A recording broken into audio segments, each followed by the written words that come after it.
प्रिय विद्यार्थियों, बे part first दर्शन शास्त्र में भारतीय दर्शन के अंतर्गत चार्वाक दर्शन की प्रमाण मीमांसा या प्रमाण विचार के संदर्भ में हम चर्चा कर रहे हैं। आज के इस वीडियो में प्रमाण विचार के अंतर्गत ही शब्द प्रमाण की चर्चा करेंगे। चार्वाक दर्शन एक मात्र ऐसा दर्शन है जो प्रत्यक्ष को ही एकमात्र साधन ज्ञान का मानता है और उसके पीछे उनका तर्क है कि प्रत्यक्ष ज्ञान जो है असंदिग्ध ज्ञान होता है, प्रत्यक्ष ज्ञान स्पष्ट ज्ञान होता है, प्रत्यक्ष ज्ञान शंका रहित ज्ञान होता है। इसलिए ज्ञान का जो साधन है, जो निश्चित ज्ञान की प्राप्ति जिसमें की जा सकती है, वो केवल जो है प्रत्यक्ष ज्ञान के द्वारा ही प्राप्त की जा सकती है। अन्य ज्ञानों में जो है असंदिग्ध ज्ञान की प्राप्ति नहीं होती है, सार्वभौमिक ज्ञान की प्राप्ति नहीं होती है। इसलिए उन साधनों को जिनके द्वारा अन्य साधनों के द्वारा जिस ज्ञान की प्राप्ति होती है, उनके साधनों में कहीं ना कहीं हमें दोष दिखलाई पड़ता है। और इसी कारण जो है चार्वाक जो है उन परमाणु की सत्ता को नकार देते हैं। जैसा कि हम देखते हैं कि भारतीय दर्शन के अंतर्गत जो है प्रमुख रूप से अधिकांश दार्शनिक जो है तीन परमाणुओं की सत्ता को मानते हैं: प्रत्यक्ष को, अनुमान को और शब्द को। प्रत्यक्ष को चार्वाक दर्शन प्रमाण मानता है, उसके बाद में अनुमान की सत्ता को वो नहीं मानता है। अनुमान की सत्ता को इसलिए नहीं मानता क्योंकि अनुमान के द्वारा जिस ज्ञान की प्राप्ति होती है उसमें भ्रम की स्थिति बनी रहती है, उसमें संशय की स्थिति बनी रहती है, उसमें शंका की स्थिति बनी रहती है, एक संभावना बनी रहती है, एक निश्चित ज्ञान की प्राप्ति नहीं होती। क्योंकि अनुमान का ज्ञान व्याप्ति संबंध पर आधारित होता है और व्याप्ति जो है संदेह से युक्त मानी जाती है। तो जब व्याप्ति स्वयं संदेह रहित नहीं है तो उसके द्वारा प्राप्त ज्ञान जो है वो संदेह रहित कैसे हो सकता है। इसलिए चार्वाक दर्शन जो है अनुमान के ज्ञान को केवल संभावित ज्ञान मानते हैं, वास्तविक ज्ञान का साधन नहीं मानते। अब तीसरे प्रमाण के संदर्भ में जो अधिकांश भारतीय दर्शन जो है शब्द प्रमाण की चर्चा करते हैं, तो सबसे पहले हम देखेंगे कि शब्द प्रमाण क्या है और उसके बाद में शब्द प्रमाण को चार्वाक क्यों नहीं स्वीकार कर रहे, उसके संदर्भ में हम चर्चा करेंगे। तो देखिए, शब्द प्रमाण का तात्पर्य क्या है। भारतीय दर्शन के अंतर्गत कहा गया, जैन दर्शन में भी देखने को मिलता है कि आप तो देशो शब्द प्रमाणम, आप्त पुरुषों के द्वारा जो आप्त वचन कहे जाते हैं उन्हें ही शब्द प्रमाण कहा जाता है। देखिए, शब्द प्रमाण का तात्पर्य क्या है। आप्त पुरुषों के द्वारा जो आप्त वचन कहे जाते हैं उन्हें ही शब्द प्रमाण कहा जाता है। प्रश्न उठता है कि आप्त पुरुष किसको कहते हैं और आप्त वचन किसको कहते हैं। आप्त पुरुष का तात्पर्य क्या है और आप्त वचन का तात्पर्य क्या है। देखिए, आप्त पुरुष का तात्पर्य होता है विश्वसनीय व्यक्ति। आप्त पुरुष किसे कहा जा रहा है? जो विश्वास के योग्य व्यक्ति है, जो विश्वास की कसौटी पर सदैव खरा उतरता है, उसे विश्वसनीय व्यक्ति कहा जाता है। और आप्त वचन किसे कहा जाता है? उन विश्वसनीय व्यक्तियों के द्वारा जो विश्वसनीय कथन कहे जाते हैं उन्हें आप्त वचन कहा जाता है। दोनों चीजें इस पर कि पहली बात कि आप्त पुरुष किसे कहा जाता है। आप्त पुरुष का तात्पर्य होता है जो विश्वसनीय व्यक्ति है, उसे आप्त पुरुष कहेंगे। विश्वसनीय व्यक्तियों के द्वारा जो विश्वसनीय कथन कहे जाएंगे, विश्वास योग्य जो है शब्द कहे जा रहे हैं, विश्वास योग्य जो कथन कहे जा रहे हैं, उनको हम क्या कह रहे हैं? उन्हें हम जो है शब्द प्रमाण के रूप में जान रहे हैं। वो विश्वसनीय वचन है और वो कहने वाला जो है विश्वसनीय व्यक्ति है। तो विश्वास योग्य व्यक्तियों के द्वारा जो विश्वसनीय कथन कहे जाते हैं उन्हें ही हम क्या कह रहे हैं? शब्द प्रमाण के नाम से जानते हैं। अब देखिए, शब्द प्रमाण जो है दो भागों में बटा हुआ है, एक लौकिक शब्द और दूसरा है वैदिक शब्द। लौकिक शब्द और दूसरा है वैदिक शब्द। लौकिक शब्द के अंतर्गत क्या है? लौकिक शब्द से तात्पर्य है इस जगत के महापुरुषों के द्वारा जो कथन कहे गए हैं। महापुरुष से तात्पर्य क्या है? जो विश्वास के योग्य हो और सदैव विश्वसनीय कथन करते हो, उनके द्वारा कहे गए कथनों को हम शब्द प्रमाण लौकिक शब्द के अंतर्गत रखते हैं। किसको? कि लौकिक जगत में महापुरुषों के द्वारा जो विश्वसनीय व्यक्ति है, जिन पर हम श्रद्धा व्यक्त करते हैं और वो हमारी श्रद्धा पर सदैव खरे उतरते हैं, उनके द्वारा कहे गए वचनों को हम लौकिक शब्दों के अंतर्गत रखते हैं। दूसरा जो है वैदिक शब्द, कि जो वेदों में जो कुछ भी कहा गया, क्योंकि वेद को क्या माना जाता है? ज्ञान के भंडार माने जाते हैं।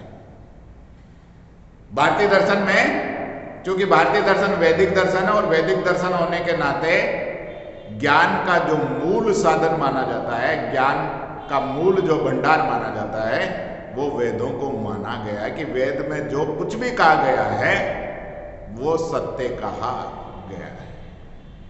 और यहां तक भी कहा गया है कि वेद किसी पुरुष की कृति ही नहीं है, वेद तो अपौरुष से है, इसलिए उस पर किसी प्रकार की शंका करने की आवश्यकता ही नहीं है, क्योंकि पुरुष के द्वारा तो वचनों में कहीं ना कहीं गलती हो सकती है, लेकिन वेद जो है अपौरुष से है, किसी पुरुष की कृति नहीं है। अपौरुष से के तात्पर्य वेद ईश्वर के द्वारा रचे गए हैं।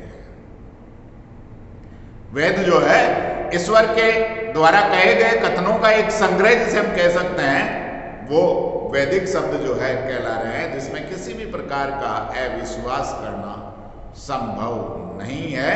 तो दो प्रकार के शब्दों के संदर्भ में हम चर्चा कर रहे हैं, एक लौकिक शब्द और दूसरा जो है वैदिक शब्द। चार्वाक कहता है कि लौकिक शब्दों के संदर्भ में यदि हम चर्चा करें कि एक व्यक्ति विश्वसनीय है, वो विश्वसनीय कथन करता है, एक व्यक्ति जो है विश्वसनीय है और वो विश्वसनीय कथन करता है, उसके आधार पर हम ये कहें कि सभी विश्वसनीय व्यक्ति विश्वसनीय कथन करते हैं। अमुक व्यक्ति विश्वसनीय है, अतः उसका कथन विश्वसनीय है।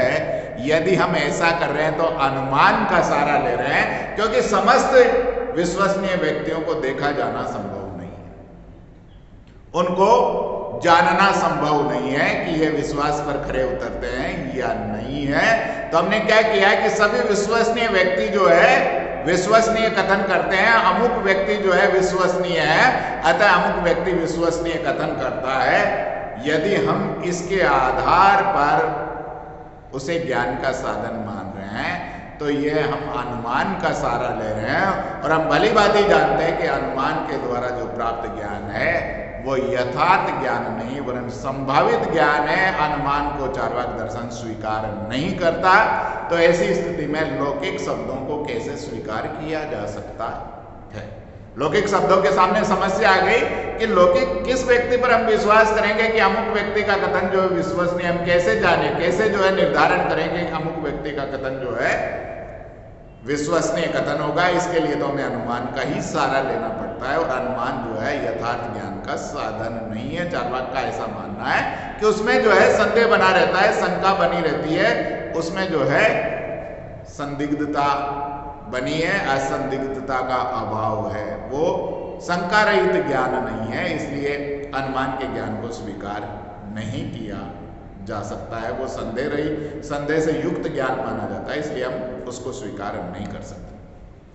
तो लौकिक शब्द के संदर्भ में चार्वाक जो है लौकिक शब्दों की सत्ता को नकार रहे हैं कि लौकिक शब्द जो है वो अनुमान के द्वारा जो है स्थापित किए जाते हैं, इसलिए ये ज्ञान के साधन नहीं हो सकते। दूसरी बात कही गई कि वैदिक शब्द जो है, जो वेदों में जो कुछ भी कहा गया है वो सत्य है, इसमें किसी प्रकार का कोई संदेह नहीं किया जा सकता है। जैसा कि आप लोग जानते होंगे कि चार्वाक दर्शन वेद विरोधी दर्शन माना गया है। चार्वाक दर्शन वेदों में विश्वास नहीं करने वाला दर्शन है, वेद निंदक दर्शन माना जाता है। इसलिए चार्वाक कहता है कि हम कैसे स्वीकार कर लें कि वेदों में जो कुछ लिखा वो सही लिखा होगा।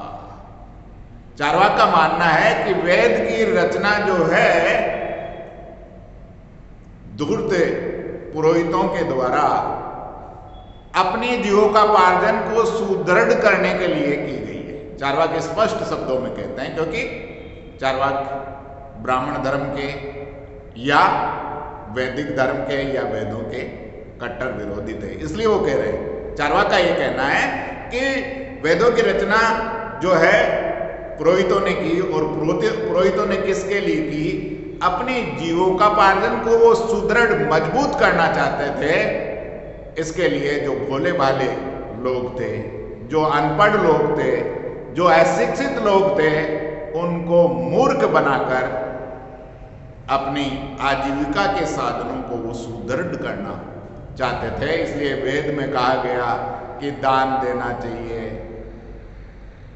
जो है यज्ञ करना चाहिए, बहुत सारी चीजें जो है वेदों के अंतर्गत बतलाई गई। पुरोहितों को उपहार देने की चर्चा जो है देखने को मिलती है। हर कार्य में जो है ब्राह्मण को दान देने की बात की गई है। तो ये किसके संदर्भ में की गई? क्योंकि वह जो है अपने आप की जीविका को मजबूत बनाना चाहते थे, सुदृढ़ बनाना चाहते थे। और किसको? क्योंकि अन्य लोगों में शिक्षा का अभाव देखने को मिल रहा है। अन्य लोग जो है अनपढ़ थे, भोले भाले लोग थे, उन लोगों को स्वर्ग का, नर्क का भय दिखाकर उनसे ऐसा कार्य करने के लिए, चूंकि वेदों का भय दिखाया जाता था कि वेद में ऐसा लिखा है, इसलिए आप लोगों को ऐसा कार्य करना चाहिए। ब्राह्मण को दान देना चाहिए, ब्राह्मण को पुरस्कार देना चाहिए, ब्राह्मण के कथन का पालन करना चाहिए। बहुत सारी चीजें जो है वेदों के अंतर्गत लिखी गई, जिसके अनुसरण करने की चर्चा देखने को मिलती है। लेकिन चार्वाक घोर निंदक होने के कारण, वेदों का घोर निंदक होने के कारण या आलोचक दर्शन होने के कारण उन सब के विचारों को नकारता हुआ बतलाने का प्रयास करता है कि नहीं, वेद जो है ज्ञान के भंडार नहीं हो सकते, क्योंकि वेद जो है उसमें केवल जो है एक वर्ग के लिए लिखा गया है, दूसरे वर्गों के बारे में कोई चर्चा नहीं की गई है। ऐसे जो ज्ञान के साधन हैं जो कि सार्वभौमिक नहीं हो सकते, किसी वर्ग विशेष पर आधारित होगा, वो ज्ञान का आधार नहीं हो सकता। इसलिए चार्वाक दर्शन जो है शब्द प्रमाण की सत्ता को स्वीकार नहीं करता। जैसा कि अन्य भारतीय दार्शनिक जो है शब्द प्रमाण को स्वीकार करेंगे, लेकिन चार्वाक दर्शन जो है न तो अनुमान की सत्ता को स्वीकार करता और नहीं वेदों की सत्ता को वैदिक शब्दों की सत्ता को स्वीकार करता, शब्द प्रमाण की सत्ता को स्वीकार करता। और उसके पीछे रीजन दिया गया कि भाई ये जो है ज्ञान के साधन नहीं हो सकते, क्योंकि ये एक वर्ग के बारे में चर्चा कर रहे हैं, सामूहिक रूप से सब लोगों के बारे में कोई चर्चा देखने को नहीं मिलती है। इसलिए जो है चार्वाक दर्शन जो है केवल एक ही प्रमाण को, प्रत्यक्ष को ही एकमात्र साधन मानते हैं, जिसमें किसी भी प्रकार की शंका का अभाव देखने को मिलता है। अन्य प्रमाणों की सत्ता को वो स्वीकार नहीं करते। तो चार्वाक दर्शन की जो ज्ञान मीमांसा है, जिसका मूल आधार प्रत्यक्ष प्रमाण है, अनुमान को और शब्द प्रमाण को जो है उनकी सत्ता को वो स्वीकार नहीं करते, केवल ज्ञान का एक ही साधन स्वीकार करते हैं और वो प्रत्यक्ष है। और प्रत्यक्ष के द्वारा जो प्राप्त ज्ञान है वही वास्तविक ज्ञान माना जाता है, क्योंकि उसमें किसी भी प्रकार की शंका की संभावना नहीं रहती है। तो आप लोगों को ज्ञान मीमांसा के अंतर्गत चार्वाक दर्शन की प्रमाण मीमांसा या ज्ञान मीमांसा के अंतर्गत जो है एकमात्र प्रमाण प्रत्यक्ष बतलाया गया, और दो अन्य प्रमाण जो शब्द प्रमाण की बात की गई, अनुमान प्रमाण की बात की गई, उनको वो नकारता है, जिनके संदर्भ में आपको बतलाया गया। धन्यवाद।